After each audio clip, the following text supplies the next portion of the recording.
कोई भी इंसान सनातन धर्म को मानने वाला शायद ही पैदा हुआ हो। ये क्योंकि उनके पास एक अफीम है, वो अफीम राम नाम का है। हम कह विकलांग को दिव्यांग कह दिए, उनके जीवन में कौन सा उजाला कर दिए, खाली नाम बदल दिए।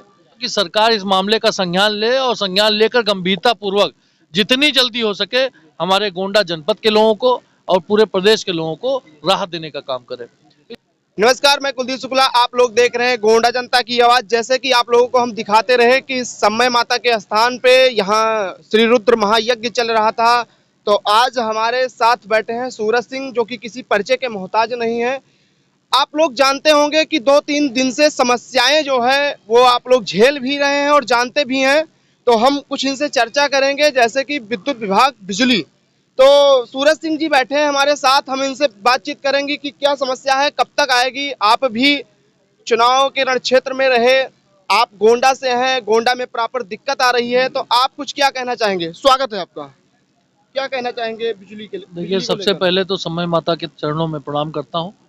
जहाँ तक सवाल बिजली का है, बिजली पिछले 2-3 दिनों से भीषण रूप से कम आ रही है। जनता त्राही है। मैं क्षेत्र में हूँ, अभी अपने गोंडा विधानसभा में हूँ। यहाँ पर भी लोगों ने शिकायत की, बाकी फ़ोन पर, मोबाइल फ़ोन पर लोग बता रहे हैं कि बहुत दिक्कत है। किसी के यहाँ 3 दिन से, किसी के यहाँ 2 दिन से, किसी के यहाँ 15 घंटे से बिजली नहीं। निश्चित रूप से आपने पूछा कि कब तक आएगी बिजली। जो मुझे दिख रहा है, अभी तक सरकार का ऐसा कोई रवैया नहीं दिखा जिसमें कुछ भी पॉजिटिव हो कि हाँ बिजली आ जाएगी या कर्मचारियों की कोई भी मांग मानी जाएगी। जिस तरह से आज सुबह अखबार पढ़ा हमने, तो अखबार में दिखा कि लगभग 1332 लोग निलंबित हो गए, बर्खास्त कर दिए गए। 15 लोगों पे के आसपास एस्मा लगा दिया गया। मैं समझता हूं कि अभी तक का जो ऊर्जा मंत्री का बयान रहा है बहुत ही दुर्भाग्यपूर्ण है, और इस बयान को मैं यही मान सकता हूं कि तानाशाही सरकार है, तानाशाही कर रही है। बिजली कर्मी जो मांगे अपने सामने रख रहे हैं सरकार के, उसमें कहीं ना कहीं उनकी वेतन बढ़ोतरी का बात होगा। उसके अलावा जो 12 घंटे 24 घंटे ड्यूटी करते हैं जान जोखिम में डालकर, यहाँ तक कि संविदा कर्मी जो हैं वो भी परेशान है कि उनके भविष्य का, उनके परिवार के भविष्य का आगे क्या होने वाला है। दिक्कतों का सामना है। उसके बाद भी मैं ये कहना चाहूँगा कि सरकार इस मामले का संज्ञान ले और संज्ञान लेकर गंभीरता पूर्वक जितनी जल्दी हो सके हमारे गोंडा जनपद के लोगों को और पूरे प्रदेश के लोगों को राहत देने का काम करे। इसलिए क्योंकि बिजली बहुत महत्वपूर्ण है आज के जीवन में। जैसे एक इंसान के व्यक्तित्व के जीवन में शिक्षा महत्वपूर्ण है, वैसे ही किसी व्यक्ति के, चाहे वो गांव का हो, ग्रामीण अंचल का हो, चाहे शहर का हो, चाहे रूरल एरिया से हो या अर्बन एरिया से हो, दोनों ही एरिया के लोगों के लिए बिजली बहुत जरूरी है। सरकार कहती है कि डिजिटल इंडिया बनाएंगे। डिजिटल इंडिया का सपना बिजली के बिन साकार नहीं हो सकता है, ये आप जानते हैं। कहीं ना कहीं चाहे भीम ऐप हो, चाहे गूगल पे हो, चाहे पेटीएम हो या अन्य संसाधन जिनसे लोग पेमेंट करते हैं, छोटे बड़े सामान खरीदते हैं, आप पेट्रोल पंप पे पेट्रोल डलाने जाइए, डीजल डलाने जाइए, तो आपको ऐप का विश्वास है। सरकार कहती है, हमारे आदरणीय प्रधानमंत्री जी कहते हैं कि आप लोग जेब में पैसा न रखिए, सिर्फ कार्ड रखिए, कार्ड से काम करिए। तो मैं समझता हूँ एक तरफ सरकार कहती है कि आप डिजिटल इंडिया बना रहे हैं हम लोग, दूसरी तरफ सरकार बिजली देने का काम नहीं कर रही है। इतने बड़े प्रदेश में जहाँ पर लगभग 30 करोड़ की जनता रहती है, उस 30 करोड़ के लोग, जनता, वो अंधेरे में पिछले 40 घंटे से है। मैं समझता हूँ इससे बड़ा दुर्भाग्य उत्तर प्रदेश का नहीं हो सकता है। सरकार को संज्ञान लेकर जल्द से जल्द माननीय मुख्यमंत्री को और जो भी इसके जिम्मेदार अधिकारी हैं, संज्ञान लेकर जल्द से जल्द पब्लिक को बिजली मुहैया कराने का काम करना चाहिए। आप लोग जो बैठे हैं धरना पे, आप लोग उनसे मिले कि अभी तक नहीं मिले? देखिए, कई बार ऐसा होता है कि चाहे एम्बुलेंस कर्मचारी धरना दे रहे हो अपनी वेतन बढ़ोतरी को लेकर, कोरोना वॉरियर्स कहा गया था उन लोग। माननीय प्रधानमंत्री जी विकलांग को दिव्यांग कह दिए, उनके जीवन में कौन सा उजाला कर दिए, खाली नाम बदल दिए। जो हमारे कोरोना के दौरान जो डॉक्टर्स थे, जो डॉक्टर्स के साथ में स्टाफ लगा था, स्टाफ नर्स लगी थी, तमाम फार्मेसी के लोग लगे थे, उनको कोरोना वॉरियर्स कह दिया गया। लेकिन आज कोरोना वॉरियर्स जिन्होंने लोगों की जान बचाई, एम्बुलेंस से ड्राइवर हो चाहे अन्य स्टाफ हो, सबके जीवन को अंधकार में ढकेलने का काम भाजपा सरकार ने किया है। कहीं ना कहीं मैं जानता हूं कि अगर मैं यदि वहां पहुंच जाता हूं जहां पर ये धरना दे रहे हैं, तो सरकार को बहाना मिलेगा, मैं या कोई भी विपक्ष का नेता, कि ये बायस्ड है, ये पूरी तरह से सरकार के विपक्ष द्वारा प्रायोजित है।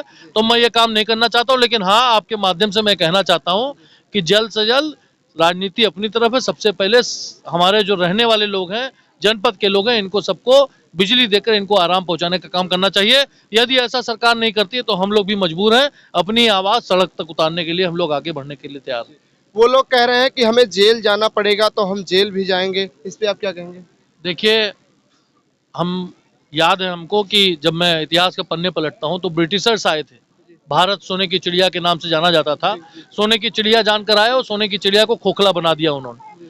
उस समय एक रोलर एक्ट चालू किया था। वो एक्ट में ये था कि एक्ट में ये कहा गया कि जो लोग भी अपनी आवाज उठाएं, चाहे आंदोलन से उठाएं और चाहे जिंदाबाद और मुर्दाबाद के नारे से उठाएं, उनकी आवाज को दबाने का काम किया जाए। ये सरकार दमनकारी सरकार है और इसने जो आंदोलनरत कर्मचारी बिजली विभाग के या अन्य विभाग के, चाहे 69,000 शिक्षक रहे हो, चाहे स्वास्थ्य कर्मी रहे हो, चाहे अन्य कर्मी रहे हो, सबकी आवाज दबाने का ये काम सरकार कर रही है। निश्चित रूप से इस सरकार को ये सोचना चाहिए कि हमारी राजनीति बाद में है, पहले हम लोगों को सुविधा पहुंचाएं, बिजली पहुंचाएं, क्योंकि बिजली से बच्चों की पढ़ाई होती है, बिजली से घर में खाना बनता है, बिजली की वजह से लोग आराम से चैन की नींद सो पाते हैं। इसलिए बिजली की व्यवस्था पहले करनी चाहिए। देखा होगा कि कई दिन से बिजली नहीं है, तो इसमें शायद सरकार का भी और लोगों का भी बहुत ज्यादा नुकसान होता है। निश्चित रूप से नुकसान तो हर तरफ। आप देखिए, बिजली आज, सरकार समझने के लिए तैयार नहीं है। देखिए सरकार का रुख जो है वो जनता के हित में नहीं है, वो जनता के अपोजिशन में ही काम कर रही है, क्योंकि उनके पास एक अफीम है। वो अफीम राम नाम का है। हम कहते हैं कि आज की डेट में गोंडा जनपद की बात करता हूं, हमसे ज्यादा या हमारे परिवार से ज्यादा कोई भी इंसान सनातन धर्म को मानने वाला शायद ही पैदा हुआ हो। हम लोग चाहे पूजा पाठ हो, चाहे किसी धर्म कर्म में हो, अब भी आप देख रहे होंगे समय माता का थान यहाँ पर है और यहाँ मैं मौजूद हूँ। आज से नहीं मौजूद हूँ, यहाँ पर पिछले 10-12 सालों से पहले मंत्री जी आते थे, उनके साथ में उनकी उंगली पकड़ के यहाँ आता था। और आज वो नहीं है, तब भी मैं अपनी जिम्मेदारी मान के आया हूँ और यहाँ खड़ा हूँ। हम लोग भगवान को मानने वाले हैं, सनातन धर्म को मानने वाले लोग हैं, लेकिन हम दूसरी तरफ ये भी कहना चाहते हैं कि सिर्फ नाम का फायदा लेकर सरकार मत बनाओ। अगर राम का नाम का फायदा भी लेते हो तो राम के अनुयायी जो हैं उनको दिक्कत तकलीफ महसूस होने ना होने देने की भी जिम्मेदारी आप पर है, भाजपा वालों पर है। इसलिए मैं कहना चाहता हूँ बिजली जल्द से जल्द मुहैया कराई जाए। जी। तो ये थे सूरज सिंह, जो कि आज सनातन धाम समय माता के मंदिर पे आए थे। यहाँ आज भंडारे का आयोजन किया गया था। तो इसमें बिजली पर इस समय आप लोग देख ही रहे हैं कि सबसे ज्यादा तो लोगों के पास फोन मोबाइल में दिक्कत है, सबका फोन स्विच ऑफ है और सारी बहुत सारी प्रॉब्लम है। और हम आपको दिखाते रहेंगे यहाँ की खबरें। आप लोग देखते रहे कि यहाँ इस समय भंडारा चल रहा है। इस समय शाम के लगभग बज रहे हैं 4 का समय है, 4 बजने का समय है। आप देख सकते हैं कि यहाँ से वहाँ तक पूरा लग गया है, यहाँ भोजन हो रहा है। और यहाँ सूरज सिंह जी आए थे, उन्होंने भी बिजली को लेकर चर्चा किया।